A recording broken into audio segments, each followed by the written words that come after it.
തുടക്കം മുതൽ അവരുടെ പണി യദുവിനെ പൂട്ടുക, അയാൾക്കെതിരെ ആക്രോശിക്കുക. അതായത് ജനങ്ങൾ മുഴുവൻ യദുവിനെതിരാക്കി മാറ്റുക.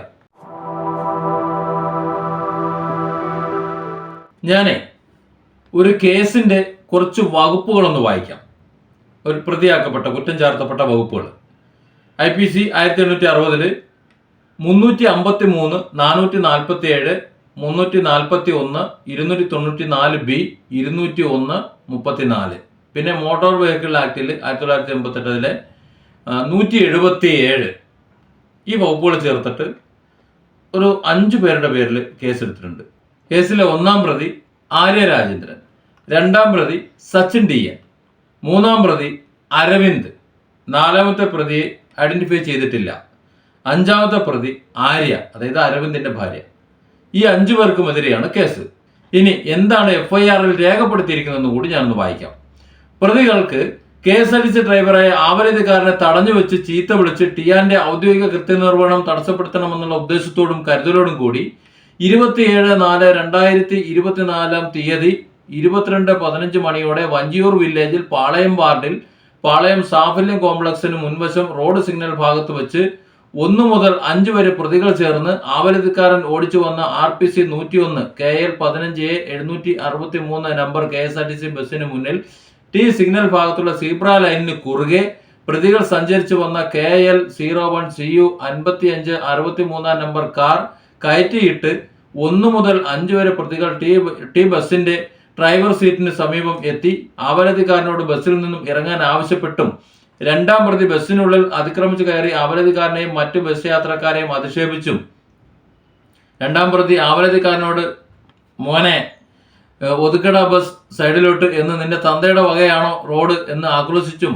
വാഹനം യാത്രക്കാരുമായി മുന്നോട്ടെടുക്കാൻ കഴിയാത്ത വിധം 1 മുതൽ 5 വരെ പ്രതികൾ ചേർന്ന് തടഞ്ഞ് ആവലാതിക്കാരനെ ഔദ്യോഗിക കൃത്യനിർവഹണം തടസ്സപ്പെടുത്തിയും T ദൃശ്യങ്ങളെ റെക്കോർഡ് ചെയ്യപ്പെട്ട T ബസ്സിലെ CCTV ക്യാമറയുടെ DVR യൂണിറ്റിലുള്ള മെമ്മറി കാർഡ് പ്രതികൾ സ്വാധീനം ഉപയോഗിച്ച് നശിപ്പിച്ചു കളഞ്ഞതിലൂടെ തെളിവ് നശിപ്പിക്കാൻ ഇടയാക്കിയും 1 മുതൽ 5 വരെ പ്രതികൾ കൃത്യത്തിന് പരസ്പരം ഉത്സാഹികളും സഹായികളുമായി നിന്ന് പ്രവർത്തിച്ച് മേൽ വകുപ്പുകൾ പ്രകാരമുള്ള കുറ്റം ചെയ്തിരിക്കുന്നു എന്നുള്ളത് ഒന്ന് ആലോചിച്ച് നോക്കൂ. ഇത്രയും ഗുരുതരമായ ഒരു FIR ഇടേണ്ട ഒരു സാഹചര്യം ഉണ്ടായിരുന്നോ നേരത്തെ? യദു അന്ന് രാത്രി 10:30 മണിക്ക് ഇതേ കണ്ടോൺമെന്റ് സ്റ്റേഷനിൽ ഒരു പരാതി എഴുതി കൊടുത്തിട്ടുണ്ട്. ആ പരാതി പ്രകാരം കേസെടുത്തിട്ടുണ്ടായിരുന്നെങ്കിൽ ഇത്രയും ഗുരുതരമായ വകുപ്പുകൾ ഈ മേയർക്കും അല്ലെങ്കിൽ അവരുടെ ഇഷ്ട തോഴന്മാർക്ക് അല്ലെങ്കിൽ ഇഷ്ട രാജാക്കന്മാർക്ക് വേണ്ടിയിട്ട് ചെയ്യേണ്ട ആവശ്യം ഉണ്ടാവില്ല. അത് ഒരു പരുവത്തിനൊരു മയത്തിലൊക്കെ ചില വകുപ്പുകളൊക്കെ ഇട്ടുകൊണ്ട് എങ്ങനെയെങ്കിലും തടിയുരാമായിരുന്നു. ഇനി അതും വേണ്ട. ആ പോലീസ് സ്റ്റേഷനിലിരുന്ന് യദു സംസാരിച്ച സമയത്ത് മേയർ ഒന്ന് പോട്ടെ, ഞാനൊരു നഗരസഭയുടെ കൈകാര്യകർത്താവാണല്ലോ, ആ ഒരു പാകത ഞാൻ കാണിക്കണം എന്ന് കരുതിയിരുന്നെങ്കിൽ ഒരു പുഞ്ചിരിയിൽ അല്ലെങ്കിൽ ഒരു തോളത്തെ തട്ടലിൽ തീരാവുന്ന ഒരു കേസായിരുന്നു.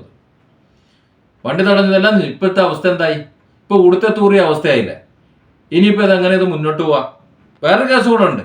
മറ്റൊരു അഭിഭാഷകൻ ഒരു പൊതു താല്പര്യ ഹർജി കൊടുത്തിരുന്നു. പക്ഷെ അത് ഇത്രയധികം വലിയ വകുപ്പുകളിട്ട് കൊടുത്തില്ല.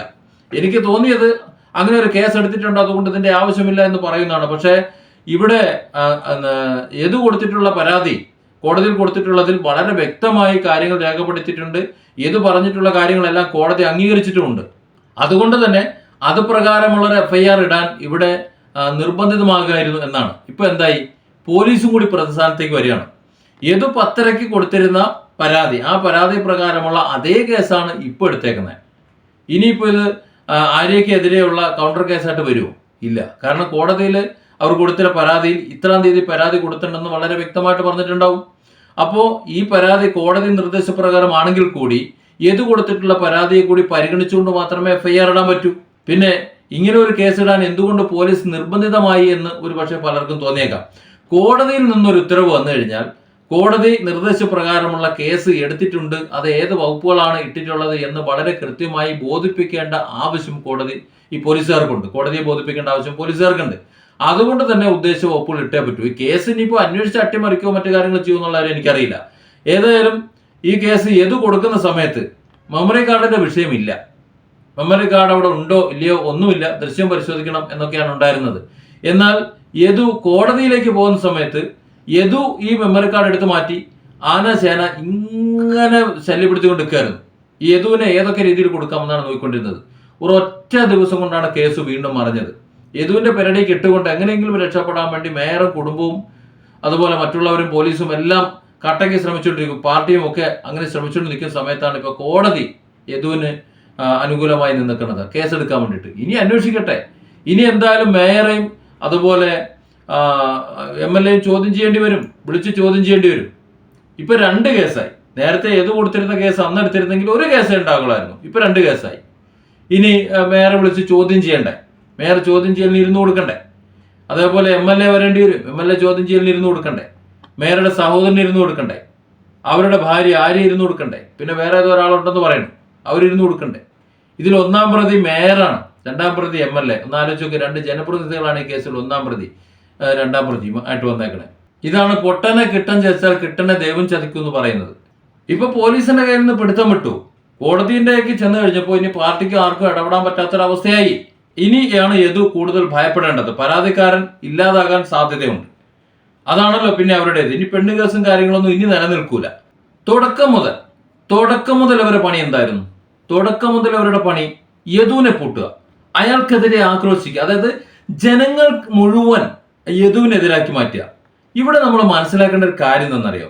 നമ്മൾ ഏതെങ്കിലും ഒരു സത്യം, ഒരു കാര്യം സംഭവിച്ചു പോയി, ആ സംഭവിച്ചു പോയ കാര്യത്തെ ജനങ്ങൾ ശ്രദ്ധയിൽ നിന്ന് മാറ്റി നിർത്താൻ നമ്മൾ ശ്രമിച്ചു കഴിഞ്ഞാൽ അതിന് പരിഹാരമാവും. നിങ്ങളൊന്ന് ആലോചിച്ചു.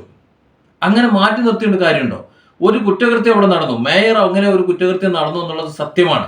പക്ഷെ അത് മറയ്ക്കാൻ വേണ്ടി മാധ്യമ ശ്രദ്ധ വേറെ എങ്ങോട്ടെങ്കിലും തിരിച്ചുവിട്ടു, അല്ലെങ്കിൽ കൂടുതൽ ചർച്ചകൾ മറ്റു വിഷയങ്ങൾ ആരെങ്കിലും കൊണ്ടുവന്നു. ഇപ്പൊ യദുവിനെ തന്നെ സിനിമാ നടിയുടെ പിന്നാലെ പോയതും ഫോൺ കോളിന്റെ വിവരങ്ങളും ഒക്കെ പ്രതികാര നടപടി ഉണ്ടാവും. യദുവിന് KSRTC ജോലി ചെയ്യുമെന്ന് എനിക്ക് തോന്നുന്നില്ല. അപ്പോൾ ആ നിലപാടൊക്കെ ഉണ്ടാവും. പക്ഷെ അങ്ങനെയൊക്കെ ആവുമ്പോൾ യദു അങ്ങനെ ഒരു മോശക്കാരനാണ് എന്ന് സമൂഹ മധ്യത്തിൽ തെളിയിപ്പിക്കുക. താനോ നാറി, മുമ്പ് നമ്മുടെ മുഖ്യമന്ത്രി പറഞ്ഞതുപോലെ. ഇനി ബാക്കിയുള്ളവർ കൂടെ നാറട്ടെ എന്നുള്ളൊരവസ്ഥയിലാണ്. ആ നാറി എന്നുള്ളൊരു പ്രയോഗം, അത് ആ ഒരു അവസ്ഥയാണ് ഇപ്പോൾ വന്നിട്ടുള്ളത്. എന്നാൽ ഇതൊക്കെ കാണാനും കേൾക്കാനുമുള്ള ഒരു ത്രാണി ഇല്ലാത്തതുകൊണ്ട് അദ്ദേഹം ഇന്നലെ തന്നെ മുങ്ങി ഇവിടെ നിന്ന്. ഒരുപക്ഷെ ഈ കേസ് ഇങ്ങനെയൊക്കെ വരുമെന്നും മറ്റും കരുതിയിട്ടാകണം ഒരു ദിവസം നേരത്തെ മുങ്ങിയത്. ഏതായാലും ഇവിടെ മേയറും MLAയും അതേപോലെ മേയറുടെ സഹോദരനും ഭാര്യയും മറ്റൊരാളും ഇവർ ശരിക്കും അടഞ്ഞു വിട്ടേക്കണം. ഇനി മേയറും MLAയും, മേയർ എന്തായാലും രാജിവെക്കേണ്ടി വരും. അതായത് ഒരു ആവശ്യമില്ലാത്ത അനാവശ്യ സന്ദർഭത്തിലുള്ള ഒരു ഈഗോ വേണ്ട വിധം അത് അടക്കി വെച്ചുകൊണ്ട് പക്വതയോടെ ഇടപെടുന്നതിന് പകരം ഈ രീതിയിൽ ഇടപെട്ടതിന് മേയർ കനത്ത വില കൊടുക്കേണ്ടി വരും. അതാണ് ഇപ്പോൾ സംഭവിക്കുന്നത്. ഏതായാലും ഇനി രാജിവെക്കേണ്ടി വരും. അതുപോലെ തന്നെ MLAക്കും മിക്കവാറും കാലാവധി പൂർത്തിയാവുന്നതിന് മുമ്പ് പണി തീർക്കും. അത് തന്നെയായിരിക്കും അവസ്ഥ.